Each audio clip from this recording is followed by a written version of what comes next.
Okay, hey everybody, this is part 4, day 160. I have some windshield time here now, so I thought I would talk a little bit more about the Awans and kind of the working theory I have. As people know, as I go farther in the day, I get a little less with the facts and a little less with the citations and sources, and kind of move into the working theory a little bit more. And so this is no different. I believe through the volume of people coming through the Awan safe houses, that they definitely were being trained in Springfield, Virginia, on the global information grid. As I said earlier this week, I believe the 2 whistleblowers in the Nunez case are also going to drop the NGA, not just the NSA. I believe they're NSA whistleblowers. I don't believe they're NGA whistleblowers, but I believe they're also going to drop the NGA information. That's the satellite information.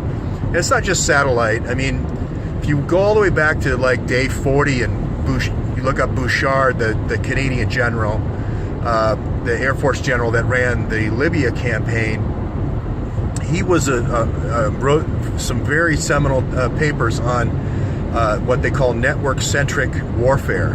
And the idea is, in warfare, you want to know where all your people are and where all their people are all the time. And the normal order of battle is, once the battle starts and once the general says go, what's called the fog of war comes in, and you basically have to wait by the phone to find out how the battle went. There's a few inflection points where you could put in artillery or whatever, helicopters and planes and so forth. But as far as, you know, the troop movements, you pretty much can't be changing those on the fly. Well, in the fog of war, because you can't see where your people are, if you enable every device, every soldier, every rifle, every piece of equipment, every piece of heavy equipment with radio capabilities, you have this triangulation or quadrangulation to every other piece that's on the battlefield, let's say, and you can always know where everything is. And that's why they call it network-centric warfare. Well, that works exactly the same way for surveillance, and that's why he worked at NORAD with surveillance. You have in the surveillance arsenal, again in the U.S. as well as in 140 different countries that the CIA is in, you have the satellite network, you have high-flying planes like the U-2s, you have drones, you have commercial traffic, commercial planes that you can pay to have cameras hung off of. You can have cameras along a highway, major intersections that you pay for, etc. Local police forces, state police forces, fire departments, county government buildings.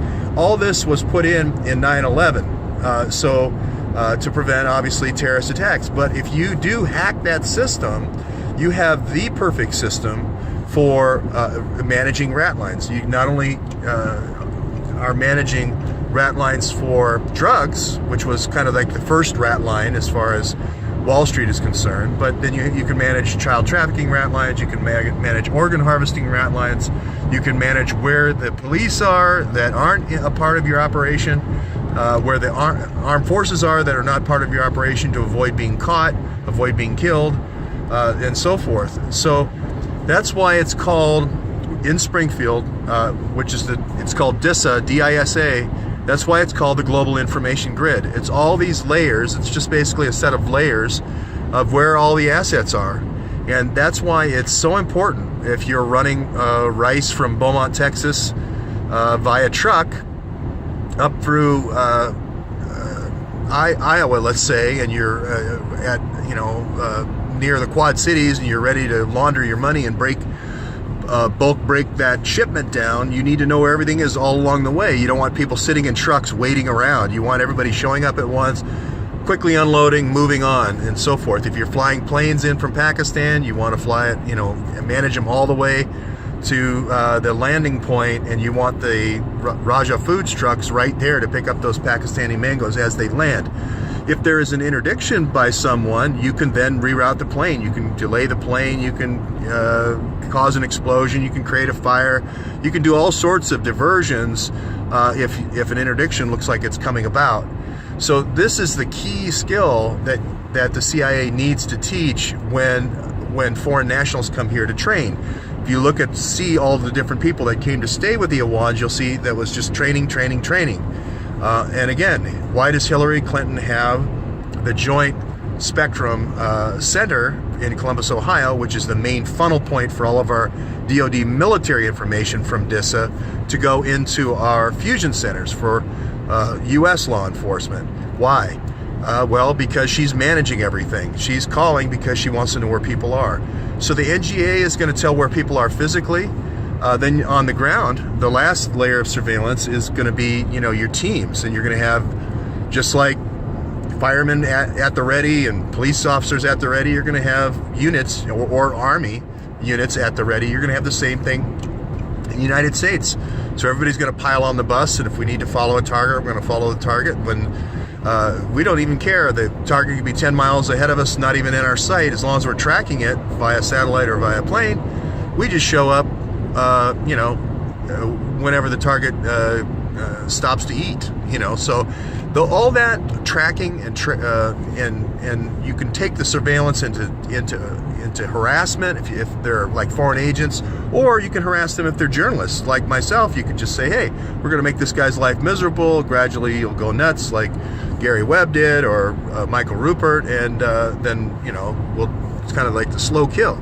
So that whole harassment campaign, it used to be called COINTELPRO, and CIA had a program called Chaos, has been kind of merged and combined with these DoD weapons and surveillance systems, which really makes an incredible, effective surveillance harassment system. And this is where you can build, because you have such large-scale systems, scalable systems, where you're collecting everything, collecting all the imagery, you're collecting all the phone calls, and then you have pervasive ground people through Gladio type units.